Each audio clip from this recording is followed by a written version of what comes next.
আরে আপা, অনেকদিন পর আপনার সঙ্গে দেখা হলো। এতদিন কোথায় ছিলেন? আগের মতো আমাদের বাসায় আসেন না।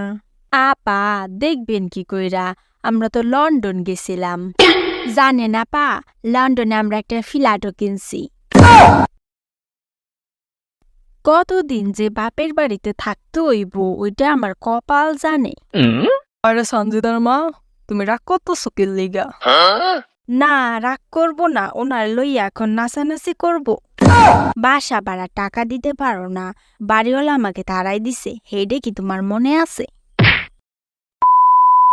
আপা, আপনার হাত থেকে ওইটা স্বর্ণের চুড়ি? হ্যাঁ আপা, আপনার ভাইয়া আমাকে কিনে দিয়েছে। আমি স্বর্ণ কিনলে দুবাই থেকে স্বর্ণ কিনি, আমি আবার দেশি স্বর্ণ ব্যবহার করি না। দেশি স্বর্ণ আপনার ভাইয়া আবার আমাকে ব্যবহার করতে দেয় না। কতদিন ধইরা বলতাছি আমার এক জোড়া স্বর্ণের চুড়ি বানাইয়া দাও। খাবারের টাকা জোগাইতে পারি না, আর স্বর্ণের চুরি তো দূরের কথা। সঞ্জিতার মা, তোমার শখ তো কম না। আইসা আপা, রোজি কোথায়?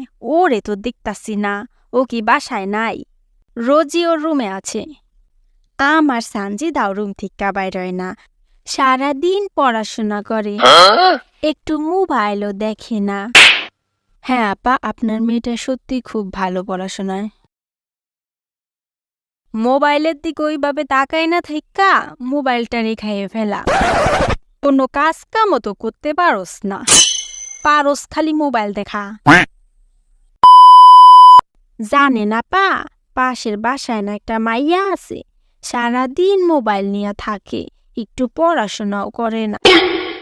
আন্টি, আপনার কাজে কি সবার বাসায় উকি ঝুঁকি মারা? কে কি করলো না করলো সেটা অন্যদের কাছে বলে বেড়ানো কি আপনার কাজ? দেখতাছেন আপা, আপনার মাইয়া আমারে কিভাবে অপমান করতাছে। রোজি, এক্ষুনি এখান থেকে যাও, বড়দের কথার মাঝে তুমি কেন আসছো? তাড়াতাড়ি কাইটটা পড়ি, নাইলে ধরা পড়ে যাব। আপা, এখন যাই, বাসায় অনেক কাজ পইরা আছে। সে কি কথা আপা, কিছু খেয়ে যান, এতদিন পর আমাদের বাসায় আসলেন। আন্টি, মা কিন্তু আজ বিরিয়ানি রান্না করেছে। হ্যাঁ আপা, রোজি ঠিকই বলছে, আজ বিরিয়ানি রান্না করেছি, খেয়ে যান। বিরিয়ানি? কতদিন যে খাই না, এখন ভদ্রতার জন্য কিছু বলতেও পারবো না। আপা, আমার বাসায় কত বিরিয়ানি পইরে থাকে, খাওয়ার মতো মানুষ থাকে না, আমার একা একাই খাওয়া লাগে। আর একবার খাইতে বললে আমি খামো, আর লজ্জা করে কোনো লাভ নাই। আপা, তাহলে এখন যাই। ঠিক আছে আপা, তাহলে আবার আসবেন কিন্তু। যা, আর খেতে বললো না। ধুর, চাপা মারলে যা হয়, এখন আমার খাওয়াটাও মিস হয়ে গেল।